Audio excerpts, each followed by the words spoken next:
Hey Dale, this is a little supplementary video for the Best of Friends song, the Best of Friends solo. I really haven't started doing many of the fills, but I want to show you a little bit about what the guy's doing. As you suspected, these little riffs are very closely linked to the chords. So for example, an E bar chord up here at the 7th fret. I'm sure you do that all the time. If you play just the 3rd and 2nd strings, I'd play just those two notes with my first finger barred. That's called a third, in this case a major third. There's major thirds which are at the same fret, then there's what's called minor thirds. Minor thirds are offset by 1 fret. That is when they're played on the 3rd and 2nd string. They might be different on other strings, we'll talk about that later. But basically, whenever you're playing this bar chord, you can play just the 3rd and 2nd strings, and that's where your 3rd starts. And here's a little riff you might try. So it's a major 3rd, 9-9, then 11-10, 12-11, 13-12.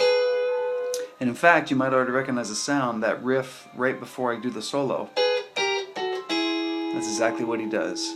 And when you play up to this 3rd, well, that connects to part of an E chord. Now it looks like what we think of as an F, but you may already know that's just part of this very standard bar chord that we do all the time.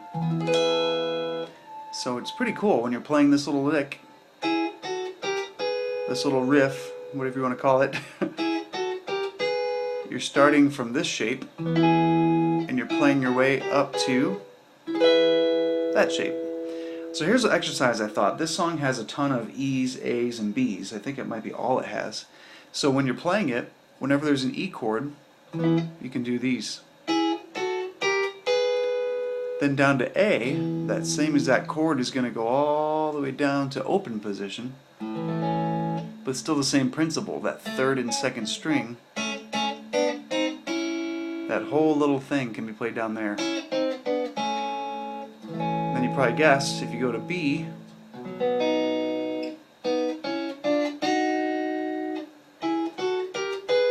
so here's what I was thinking.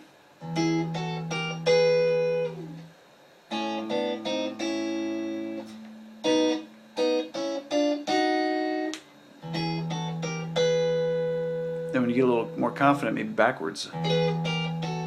Oops, I gotta practice.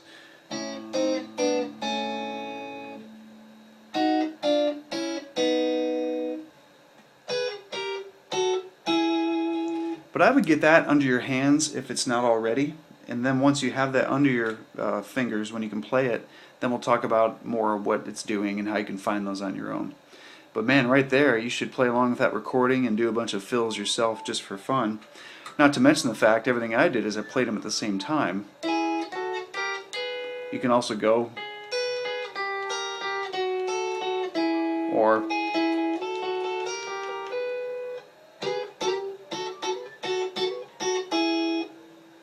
so much you can do.